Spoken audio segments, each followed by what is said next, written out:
प्रिय व्यूअर्स, यह Sanskriti IAS YouTube channel का PT think and solve programme है।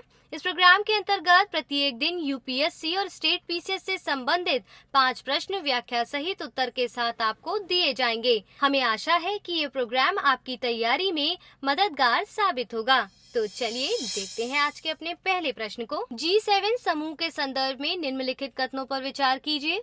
पहला, यह 7 देशों का एक समूह है जिसके संस्थापक सदस्यों में Canada, France, Germany, Italy, Japan, United kingdom तथा संयुक्त राज्य अमेरिका शामिल है।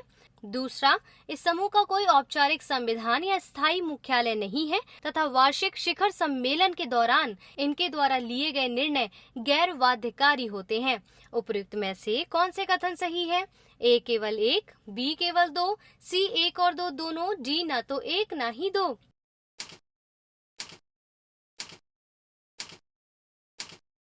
सही उत्तर क्या है? Option B. भारत को G7 देशों की बैठक में एक अतिथि देश के रूप में आमंत्रित किया गया है। G7 7 देशों Canada, France, Germany, Italy, Japan, United kingdom तथा संयुक्त राज्य अमेरिका का एक समूह है। यह राष्ट्र 2 दिन चलने वाले वार्षिक शिखर सम्मेलन में भाग लेते हैं, जिसकी अध्यक्षता सदस्य देशों द्वारा चक्रीय आधार पर की जाती है। इस समूह का कोई औपचारिक संविधान या स्थायी मुख्यालय नहीं है तथा वार्षिक शिखर सम्मेलन के दौरान इनके द्वारा लिए गए निर्णय गैर बाध्यकारी होते हैं। यह एक अंतर सरकारी संगठन है जिसका गठन वर्ष 1975 में तत्कालिक शीर्ष अर्थव्यवस्थाओं द्वारा वैश्विक समस्याओं पर चर्चा करने के लिए एक अनौपचारिक मंच के रूप में किया गया था। कनाडा के वर्ष 1976 में इस समूह में शामिल होने के पश्चात इसे G7 के नाम से भी जाना गया तथा यूरोपीय संघ ने वर्ष 1977 से इस सम्मेलन में भाग लेना प्रारंभ किया।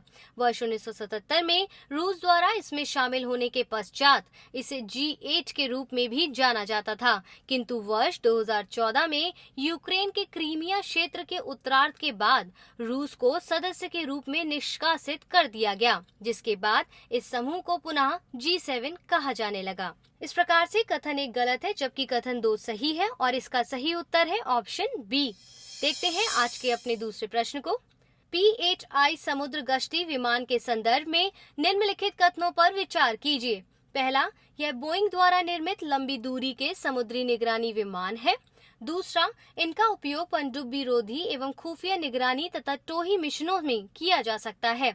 उपयुक्त में से कौन से कथन सही है? ए केवल 1, बी केवल 2, सी 1 और 2 दोनों, डी न तो 1 न ही 2।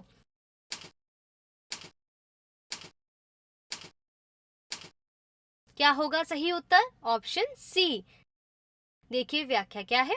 अमेरिकी विदेश विभाग ने भारत को 6 P8I गश्ती विमान एवं संबंधित उपकरणों की प्रस्तावित बिक्री को मंजूरी प्रदान की है। विदित है कि नवंबर 2019 में रक्षा अधिग्रहण परिषद ने बोइंग द्वारा निर्मित लंबी दूरी के समुद्री निगरानी विमानों की खरीद को मंजूरी प्रदान की थी। यह संभावित बिक्री विदेशी सैन्य बिक्री मार्ग के माध्यम से की जाती है तथा इसके लिए अमेरिकी कांग्रेस को सूचित करना आवश्यक होता है। P8I समुद्री गश्ती विमान बोइंग 737 वाणिज्यिक विमानों पर आधारित है, जिसका भारत पहला अंतर्राष्ट्रीय ग्राहक था। यह विमान भारत के विशाल समुद्री तट तथा क्षेत्रीय जल की सुरक्षा में सहायता प्रदान करेगा। इसका प्रयोग पनडुब्बी रोधी एवं खुफिया मिशन, समुद्री गश्त, निगरानी तथा टोही मिशन आदि में किया जा सकता है। इस प्रकार से कथन 1 और 2 दोनों सही है और इसीलिए इसका सही उत्तर है ऑप्शन सी। देखते हैं आज के अपने तीसरे प्रश्न को। हाल ही में जाइलोफिस दीपिकी नामक सांप की एक नई प्रजाति खोजी गई है। वो किस क्षेत्र में खोजी गई है?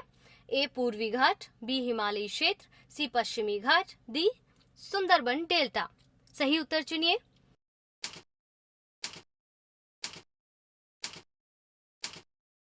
Option C. देखिए व्याख्या क्या है। हाल ही में तमिलनाडु की स्थानिक प्रजाति के रूप में ज्ञात जाइलोफिस दीपिकी नामक सांप की एक नई प्रजाति की खोज की गई है। इसे पश्चिमी घाट के दक्षिणी क्षेत्र में देखा गया है। इसे सर्वप्रथम कन्याकुमारी के नारियल बागानों में देखा गया था।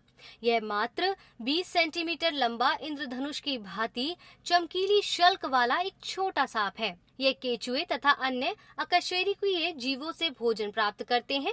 इनका नाम भारतीय सरीसृप विज्ञानवेत्ता दीपक वीरप्पन के नाम पर रखा गया है।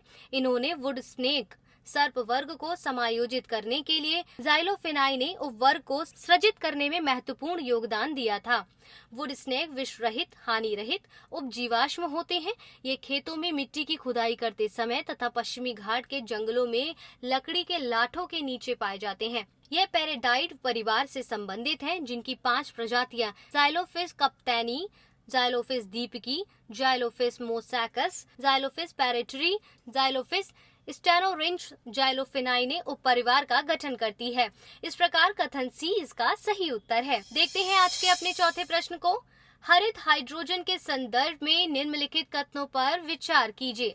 पहला, इसका निर्माण नवीकरणीय ऊर्जा का उपयोग कर जल विघटन के माध्यम से किया जाता है। दूसरा, इसके उपयोग से पूर्व इसे फ्यूल सेल के माध्यम से रासायनिक ऊर्जा से विद्युत ऊर्जा में परिवर्तित करना अनिवार्य होता है।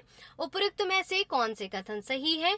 ए केवल 1, बी केवल 2, सी 1 और 2 दोनों, डी ना तो 1 ना ही 2। क्या होगा इसका सही उत्तर? जल्दी से बताइए।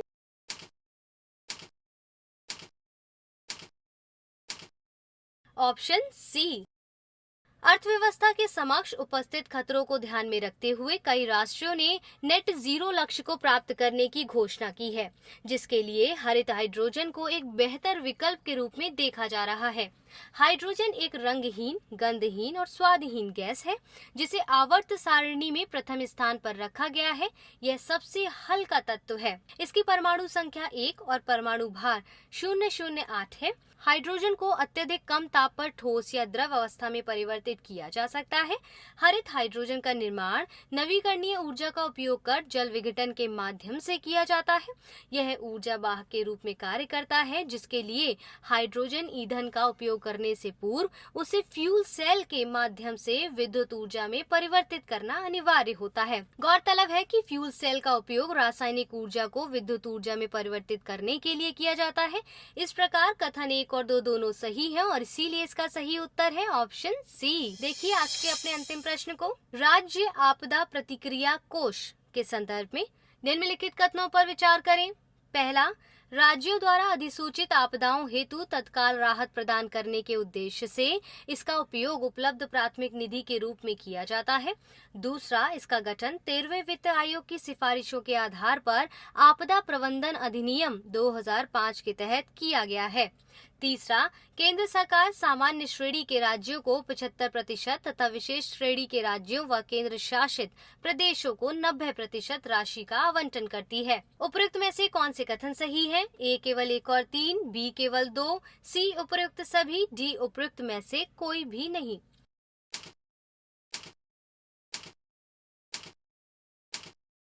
सही उत्तर है ऑप्शन सी।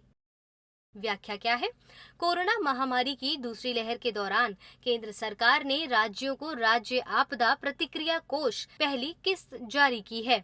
वित्त आयोग की सिफारिशों के अनुसार इसकी पहली किस्त सामान्यतः जून माह में जारी की जाती है। इस कोष का गठन 13वें वित्त आयोग की सिफारिशों के आधार पर आपदा प्रबंधन अधिनियम 2005 की धारा 48(1) ए के तहत किया गया है।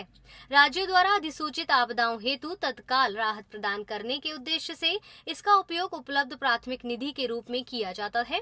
केंद्र सरकार SGRF आवंटन में सामान्य श्रेणी के राज्यों तथा संघ राज्य क्षेत्रों के लिए 75% तथा विशेष श्रेणी के राज्यों व केंद्र शासित प्रदेशों के लिए 90% राशि का योगदान करती है। इस प्रकार से 1 और 2 3 कथन सही है और इसीलिए इसका सही उत्तर है ऑप्शन सी।